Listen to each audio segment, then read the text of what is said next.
দেশ জুড়ে বর্ষবরণ, রমনার ছায়ানটে বর্ণাঢ্য আয়োজন। ফ্যাসিস্টের মুখাবয়ব নিয়ে চারুকলা থেকে নজর কাড়া আনন্দ শোভাযাত্রা। নববর্ষের শুভেচ্ছা বার্তায় বৈষম্যহীন দেশ গড়ার অঙ্গীকার প্রধান উপদেষ্টার। বিশ্ব দরবারে বাংলার সংস্কৃতি ছড়িয়ে দেওয়ার আহ্বান। আইএমএফের চাপে গ্যাসের দাম বাড়াতে বাধ্য হয়েছে সরকার, বলেছেন ব্যবসায়ীরা।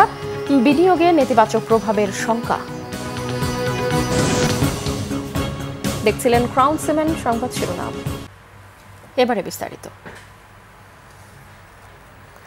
শুরু হলো বাংলা নববর্ষ 1432-এর পথ চলা। নানা আয়োজনে উদযাপন হচ্ছে পহেলা বৈশাখ। ভোরের আলো ফোটার সাথে সাথেই রমনার বটমূলে ছায়ানটের গানের মধ্য দিয়ে শুরু হয় বর্ষবরণ।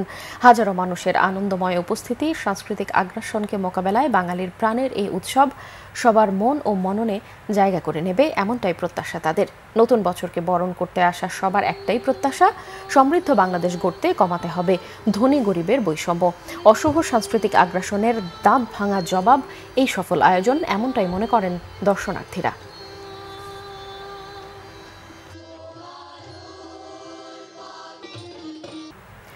আনন্দ উল্লাসে শেষ হলো বর্ষবরণ আনন্দ শোভাযাত্রা। শোভাযাত্রাটি চারুকলা অনুষদের সামনে থেকে শুরু হয়ে শাহবাগ মোড় ঘুরে টিএসসি মোড়, শহীদ মিনার, বিশ্ববিদ্যালয়ের শারীরিক শিক্ষা কেন্দ্র, দোয়েল চত্বর হয়ে বাংলা একাডেমির সামনের রাস্তা দিয়ে আবারও চারুকলা অনুষদে গিয়ে শেষ হয়।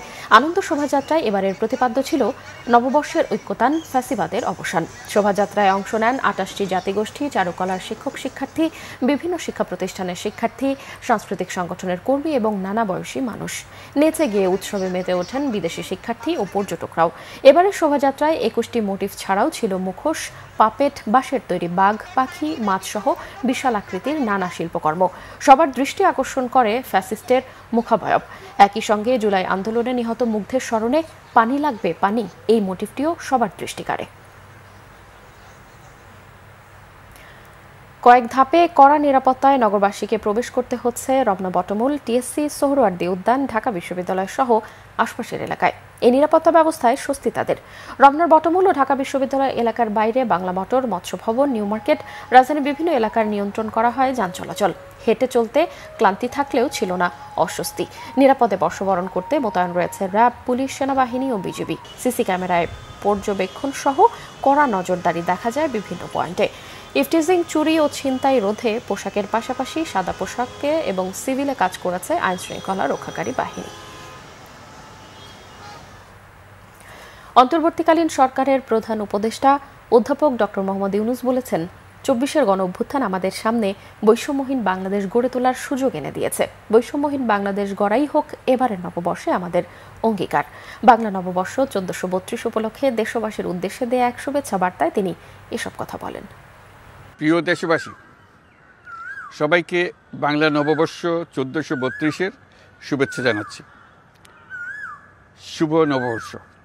পহেলা বৈশাখ আমাদের প্রাণের উৎসব, বাঙালির সার্বজনীন উৎসব। পুরো পৃথিবীতে যেখানে যেখানে বাঙালিরা আছেন, আজ আমাদের সবার আনন্দের দিন, বর্ষবরণের দিন। বাংলাদেশের সংস্কৃতি ও ঐতিহ্য রক্ষায় এবং একে এগিয়ে নিয়ে যেতে আমাদের সবাইকে সক্রিয় ভূমিকা রাখার জন্য অনুরোধ জানাচ্ছি। আমাদের এইসব ঐতিহ্য যেন আমাদের নিজেদের মধ্যে সীমাবদ্ধ না থাকে। আমাদের সংস্কৃতি যেন আমরা ছড়িয়ে দিতে পারি বিশ্বের দরবারে। বছরের এই দিনটিতেই আমরা সুযোগ পাই আমাদের সুদীর্ঘ ঐতিহ্যকে নতুনভাবে নতুন প্রজন্মের কাছে উৎসবমুখর পরিবেশে তুলে ধরতে এবং পৃথিবীর সামনে তুলে ধরতে। বিএনপির সিনিয়র যুগ্ম মহাসচিব অ্যাডভোকেট রুহুল কবির রিজভী বলেছেন, পহেলা বৈশাখে জাতির আকাঙ্ক্ষা দ্রুত ভোটাধিকার ফিরিয়ে দেয়া। রাজধানীর পরিবাগের সংস্কৃতি বিকাশ কেন্দ্রে এক আলোচনা সভায় তিনি বলেন, গত 15 বছর পরিকল্পিতভাবে একটি দেশের সংস্কৃতি এদেশে ছড়িয়ে দেওয়ার অপচেষ্টা চলেছে। এমনকি দাড়ি টুপি নিয়েও নানা ষড়যন্ত্র করা হতো। রিজভী বলেন, যারা জন্য দেশবাসীর 16 বছরের লড়াই, সেটি আগে নিশ্চিত করা দরকার। সেই গণতন্ত্রকে নিশ্চিত করা নিয়ে কোনো তালবাহানা চলবে না।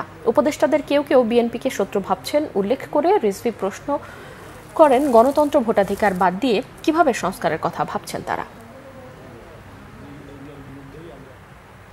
গণপরিষদ নির্বাচনের এজেন্ডা বাস্তবায়ন চায় জাতীয় নাগরিক পার্টি। দলটির আহ্বায়ক নাহিদ ইসলাম বলেন, আইনসভা নির্বাচনকেও একই সাথে গুরুত্ব দেওয়া হবে। সকালে জাতীয় নাগরিক পার্টি এনসিপি আয়োজিত পহেলা বৈশাখ অনুষ্ঠানে তিনি আরও বলেন, ফ্যাসিস্ট সরকার বিগত বছরগুলোতে নববর্ষের সংস্কৃতিকে দলীয় হাতিয়ার হিসেবে ব্যবহার করেছে। জুলাই বিপ্লবের আকাঙ্ক্ষাকে ধারণ করা হচ্ছে না বলেও ক্ষোভ প্রকাশ করেন নাহিদ। বলেন, জুলাই ব্যক্তি বা দলের জন্য নয়, এটি রাষ্ট্রের আমূল পরিবর্তনের আন্দোলন। এ সময় দ্রুত সময়ে গণহত্যার বিচার ও সংস্কার বাস্তবায়নের তাগিদ দেন নাহিদ ইসলাম।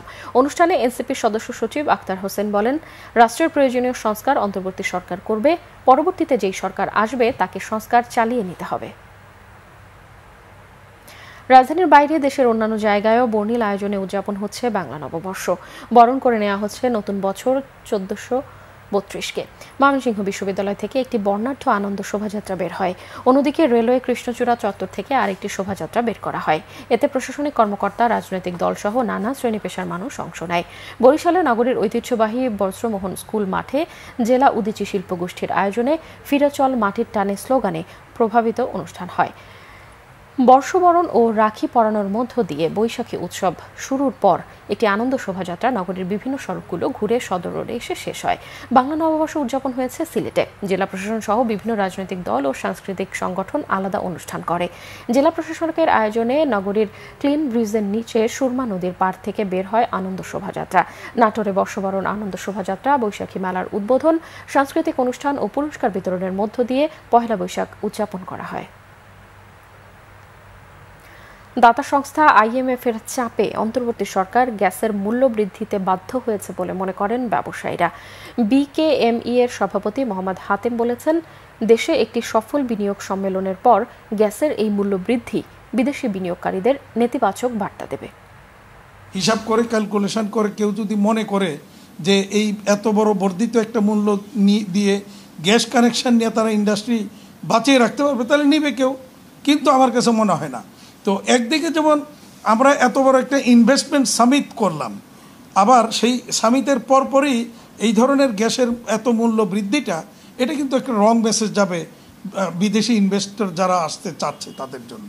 আমরা যদিও আমাদের এক্সিস্টিং যে রেটটা আছে সেটাই আমরা কমাবার জন্য আমরা প্রস্তাব করেছিলাম যে এটা কমানো হোক, কারণ এইটা আমরা বহন করতে পারছি না, এই ভার বহন করতে পারছি না। দর্শক, এই ছিল এখনকার মতো। পরের সংবাদ সন্ধ্যা 6টায়। এর আগে 5টার রয়েছে নিউজ টপ 10 দেখার আমন্ত্রণ রইল। এছাড়াও বাংলাদেশের সংবাদ ও সংবাদ সংশ্লিষ্ট অনুষ্ঠান দেখতে ভিজিট করুন www.bbnews24.com ও facebook.com/bangladeshnewse এবং সাবস্ক্রাইব করুন youtube.com/bangladeshnewse। এতক্ষণ সঙ্গে থাকায় ধন্যবাদ সবাইকে।